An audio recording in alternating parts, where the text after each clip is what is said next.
There are advantages in each situation. The one thing to realize that, regardless of what environment you're in, it's really up to you and what you make it and make of it.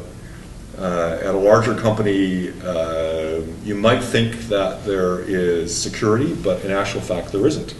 Okay, that's the first thing that you need to realize.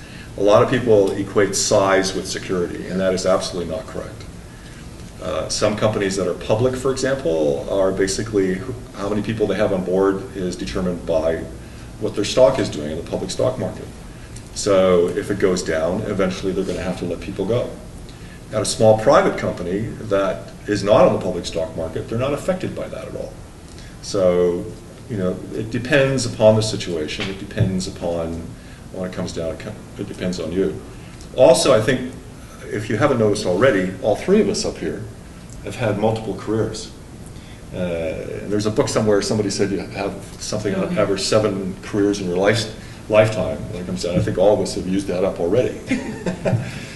But that is the reality, is probably you will not be staying at a company for the rest of your life, or even half your life, even a quarter of your life.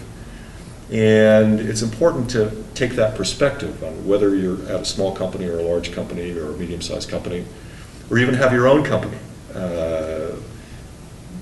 People who have their own companies, the first thing that investors ask is, what is your exit strategy?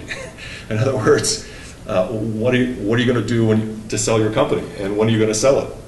Because basically that's the way it works. The person who started EA is no longer at EA. He sold it and moved on when it comes down to it.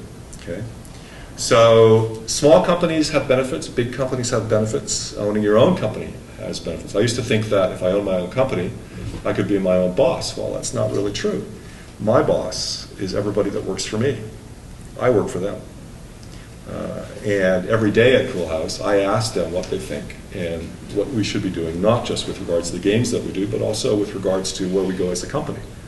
Everybody at Cool House has input on everything, including where we're going to move to next, and what kind of food we have in the kitchen.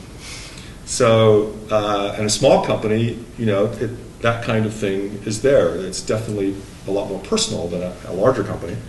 Although at larger companies, sometimes they can structure it that way so that there still is that kind of, one-on-one personal kind of feeling.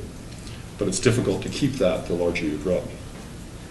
So it really depends on you, and it depends on what you make of that situation, whether small, medium, or own your own company.